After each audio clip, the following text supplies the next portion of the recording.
சிந்து பைரவில கிணத்துல விழுந்த அன்னபூரணிக்கு என்ன ஆச்சுன்னு பார்க்கலாம் வாங்க. என் பையனை விட்டுட்டு போயிராதம்மா அப்படின்னு பைரவி கிட்ட கெஞ்சி கேக்குறாங்க அன்னபூரணி.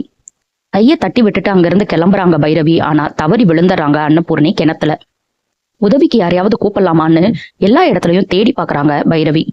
யாருமே கிடைக்காதனால அவங்களே கிணத்துல விழுந்து அன்னபூரணிய காப்பாத்தி மேல கொண்டு வந்துடுறாங்க.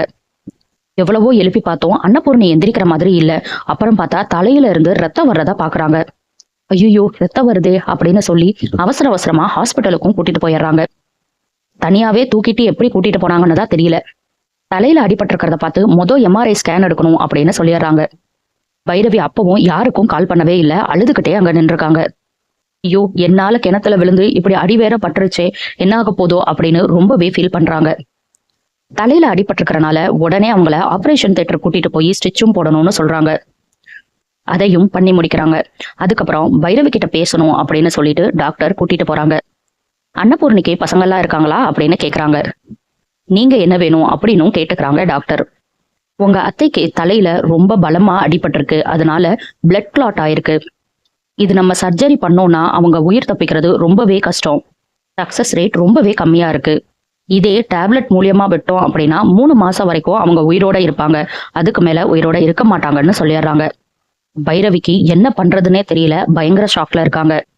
உங்களுக்கு எந்த அதிர்ச்சியான விஷயமும் சொல்லக்கூடாது. திடீர்னு அவங்க மயங்கி விழுறதுக்கு வாய்ப்பு இருக்கு, ஃபிக்ஸ் வர்றதுக்கும் வாய்ப்பு இருக்கு. எல்லாத்துக்குமே நான் மருந்து எழுதி தர்றேன், கூடவே ஒரு ஆள் இருந்து பாத்துக்கோங்க. அதே மாதிரி 3 மாசத்துல அவங்க இறந்துருவாங்கங்கிற விஷயத்த அவங்க கிட்ட தயவு செஞ்சு சொல்லாதீங்க. வீட்டுல இருக்கிற எல்லாரும் அவங்கள சந்தோஷமா வச்சுக்க என்ன பண்ணுமோ பண்ணுங்கன்னு சொல்றாங்க. நம்மளால இப்படி ஆயிருச்சே அப்படின்னு சொல்லிட்டு பைரவி ரொம்பவே ஃபீல் பண்றாங்க. அதுக்கப்புறம் அன்னபூரணிய பாக்குறதுக்காக போறாங்க. அன்னபூர்ணியும் பொறுமையா கண் முழிச்சு பாக்குறாங்க. நான் எங்க இருக்கேன், என்ன ஆச்சுன்னு கேக்குறாங்க. நீயே தனியாவாமா கூட்டிட்டு வந்த, கஷ்டமா இருந்திருக்குமே அப்படின்னு கேக்குறாங்க. சிவாவையும் ஆறுமுகத்தையும் கூப்பிட்டுருக்கலாம்ல அப்படின்னு சொல்றாங்க. நல்ல வேலைமா நீ அவங்கள கூப்பிடல, அவங்க ரொம்ப பதறிடுவாங்க இப்படி ஏதாவது ஆயிருக்குன்னு தெரிஞ்சா. தலைதாம்மா ரொம்ப வலிக்குது, சுத்தியல வச்சு அடிக்கிற மாதிரி இருக்கு. சரிம்மா இத யார்கிட்டயுமே சொல்ல வேணாம், ஆறுமுகம் சிவா கிட்ட எல்லாம் எதுவுமே சொல்ல வேணாம். சொன்னா அவங்க ரொம்ப பதறிடுவாங்க, இத அப்படியே விட்டுறலாம், நீயும் சொல்லாத நானும் சொல்ல மாட்டேன்னு சொல்லிடுறாங்க. இவ்வளவு நேரம் வீட்டுல யாருமேவா தேடாம இருப்பாங்க. அதுக்கப்புறம் அன்னபூர்ணி பைரவி கிட்ட, நீ தயவு செஞ்சு ஆறுமுகத்தை விட்டு போயிடாதம்மா, அவனுக்காக நான் மன்னிப்பு கேட்கிறேன், அவனையும் மன்னிப்பு கேட்க சொல்றேன்னு சொல்றாங்க. பைரவி எப்படியோ இப்ப அன்னபூர்ணி விட்டு போறது கிடையாது, அந்த அளவுக்கு மோசமானவங்களும் கிடையாது பைரவி. ஆனா இந்த உண்மைய யாருக்கிட்டையும் சொல்லாம எப்படி மறைக்க போறாங்க? உண்மைய மறைச்சிட்டு எப்படி அன்னபூர்ணிய சந்தோஷமா வச்சுக்க போறாங்க? இனி என்னெல்லாம் நடக்க போகுதுங்கிறத நம்ம பொறுத்திருந்து பார்க்கலாம்.